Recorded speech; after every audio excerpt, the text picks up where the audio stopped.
Ladies and gentlemen, I've seen enough. Erica Kirk should be dragged into a police precinct for questioning. Like I said, you can show me the person who disagrees with me on that. Mary Kirk has reportedly stepped up and made it crystal clear she's ready to claim the CEO seat at TPUSA.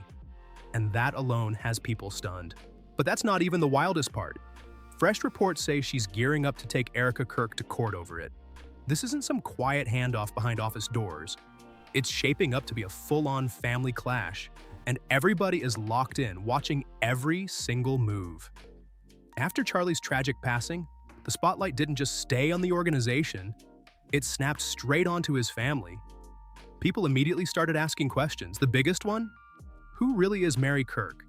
She and Charlie grew up in the same house, raised by the same parents, living the same childhood.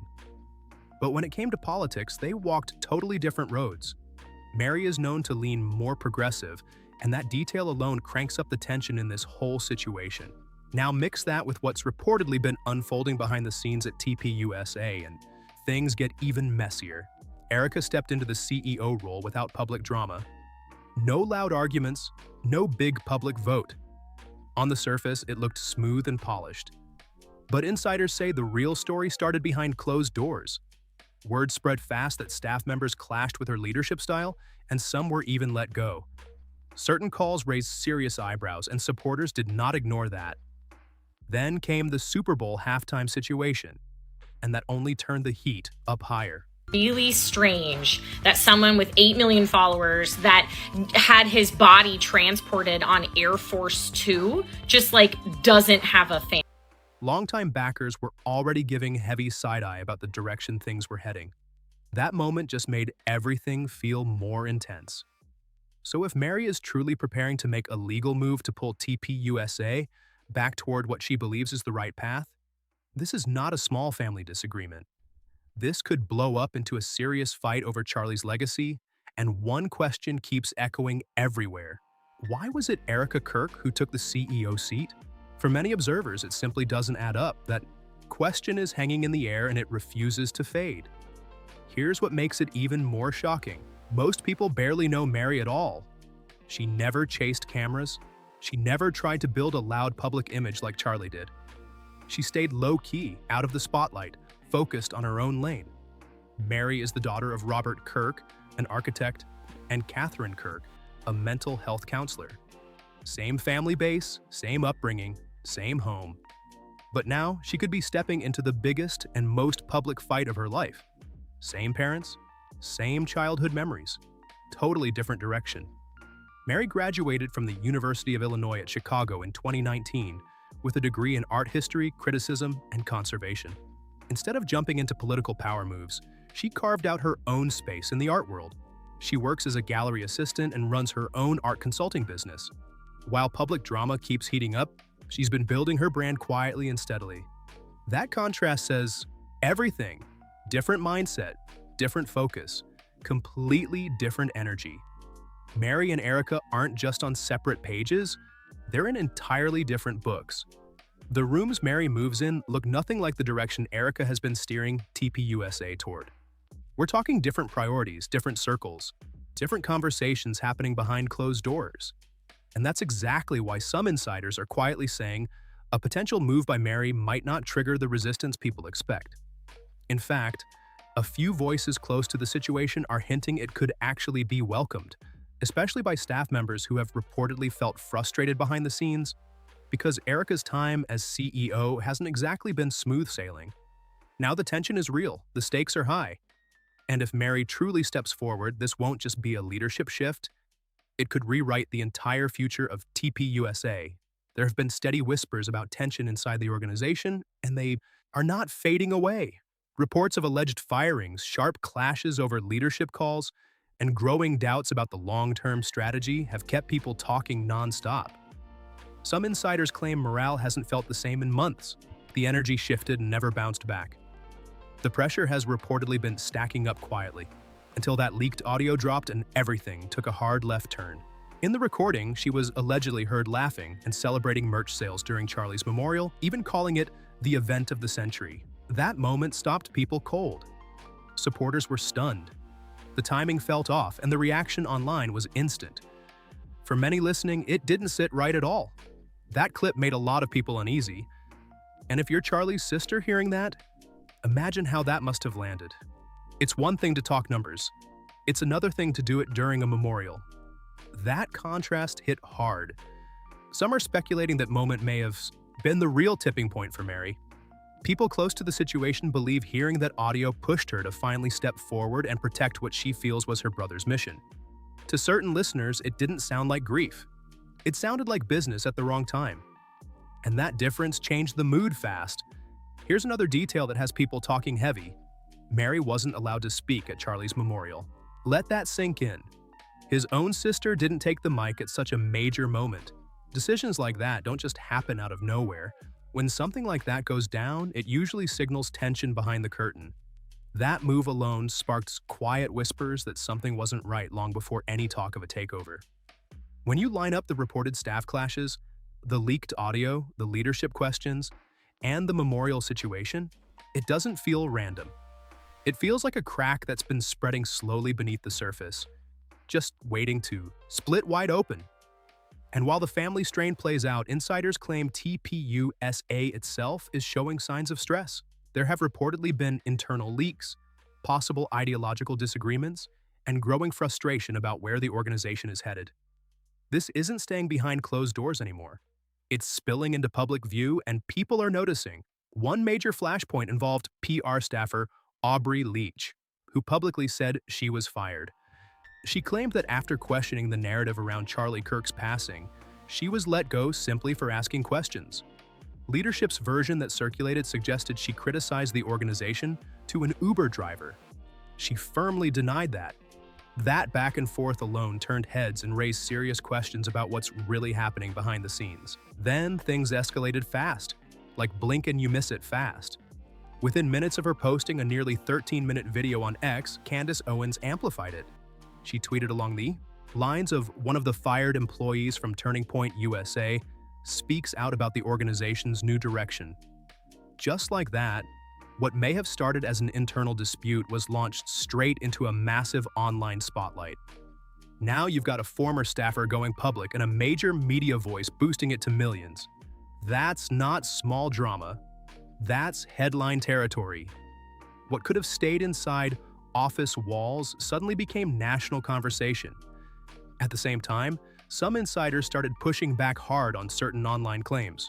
Rumors spread that 30 to 40 employees had been fired, but others insist those numbers are way off. Still, the fact that people are even debating numbers like that shows how tense the atmosphere has become. When numbers that big hit social media, perception shifts instantly. It stops looking like a routine staffing issue. It starts looking like a power struggle. When people scroll past headlines claiming dozens were allegedly cut, the narrative changes in seconds. One source told the Daily Mail that the claim was laughably untrue. According to that source, the real number wasn't anywhere near what social media was suggesting. They said it was closer to 3 or 4. But even 3 or 4 can feel heavy when trust already feels shaky. When morale seems fragile and confidence is thin, even a small shakeup can set off alarm bells. People begin reading between the lines. They start asking what's really happening behind closed doors. And then there's Candace. Since Charlie's passing, reports say she's been clashing with TPUSA leadership privately, and she hasn't been quiet about it. She's floated theories suggesting there may have been coordination around what happened, and she's aired private footage while publicly questioning the internal narrative. That's not subtle disagreement. That's open friction playing out in real time. Some insiders are even claiming they believe the organization has been infiltrated by individuals trying to destabilize it from within. Those are serious allegations. Proven or not, talk like that raises the temperature in an already heated environment. When words like infiltrated start getting thrown around, trust drops fast. The idea that sensitive material could be leaking to outside figures, especially ones openly critical of the group, has fueled even more suspicion. Whether that's accurate or not, the rumor alone is enough to spark chaos. Once confidence starts slipping, every whisper sounds louder than it should. And just when it feels like the pressure can't climb any higher, another challenge starts bubbling up. Gen Z women aren't exactly rushing toward the messaging being pushed. One user posted on X, "Charlie Kirk came and converted the young men." Erica Kirk is coming to convert the young women. That line grabbed attention fast. But here's the twist. Analysts who study young voters say that strategy might not be landing the way leadership hoped. Data experts and political observers suggest the outreach could be missing the mark with a key audience. If that's true, it adds yet another layer to an already complicated moment. And the spotlight isn't dimming anytime soon. A lot of young women today are focused on career growth, independence, and building flexible futures for themselves. Messaging that leans heavily on stepping away from work or marrying very young doesn't automatically connect with everyone. For many, that pitch just isn't landing the way it might have in past years. And if that outreach plan struggles to gain traction, it opens up bigger questions about where the organization goes next and who it's really trying to win over. The whole idea of having kids right away, stepping back from your career, and fully submitting to your husband isn't resonating the way leadership may have expected. In some communities, that message feels traditional and familiar, but across a wide Gen Z audience, it's hitting different out and not always in a positive way.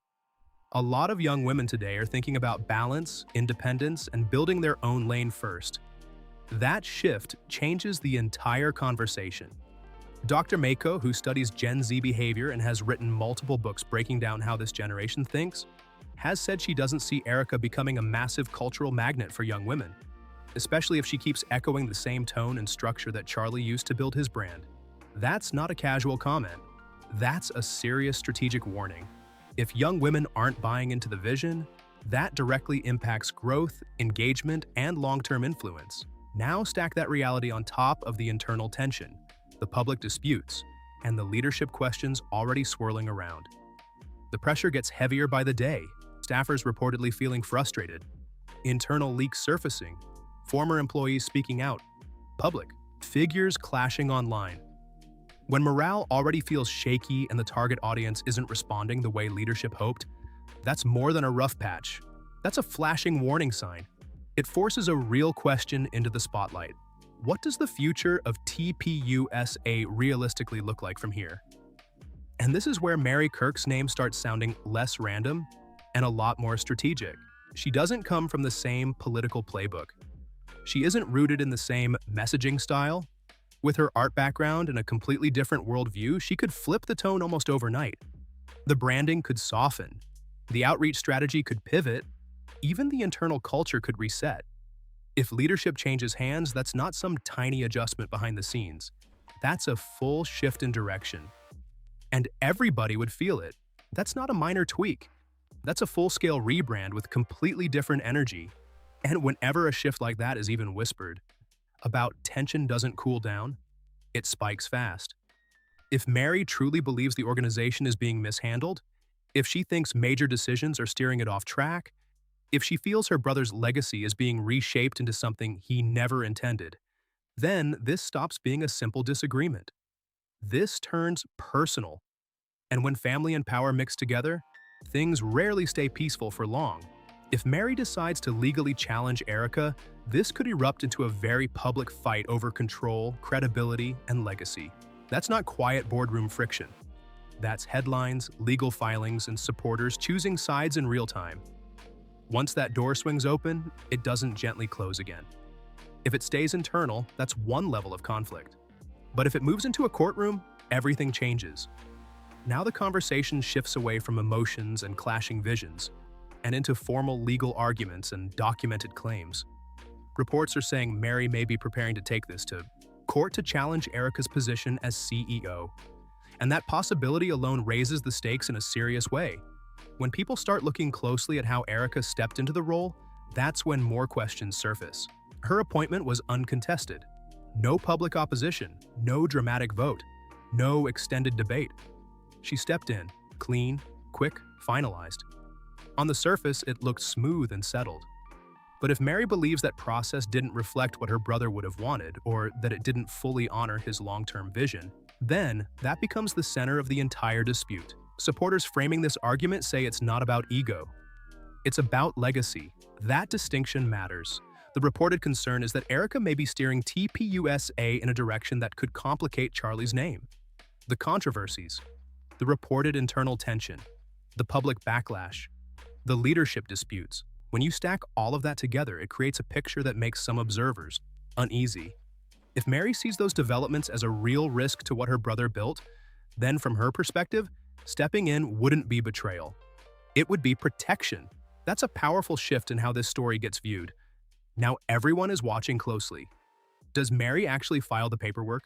Does Erica respond publicly and push back? Does TPUSA face deeper internal division? Or does something unexpected flip the entire narrative again? Because if this lands in court, the story doesn't slow down. It accelerates. At this point, it all comes down to a few major forces colliding at once. A divided family, an organization under pressure, insiders speaking out, and the possibility of a legal showdown hanging in the air. Whether this becomes a full courtroom battle or gets handled quietly behind the scenes, one thing is clear. TPUSA is standing at a crossroads. Power, legacy, loyalty, strategy. It's all crashing together at the same time. If Mary moves forward, it could reshape the organization overnight. If Erica holds her ground, the tension could climb even higher. Either way, the spotlight isn't fading anytime soon. This isn't just internal friction anymore. It's a public story with real stakes and real consequences. So what's really happening here? Is this about protecting a legacy, or is it a battle for control? Let me know what you think, because this conversation is only getting louder.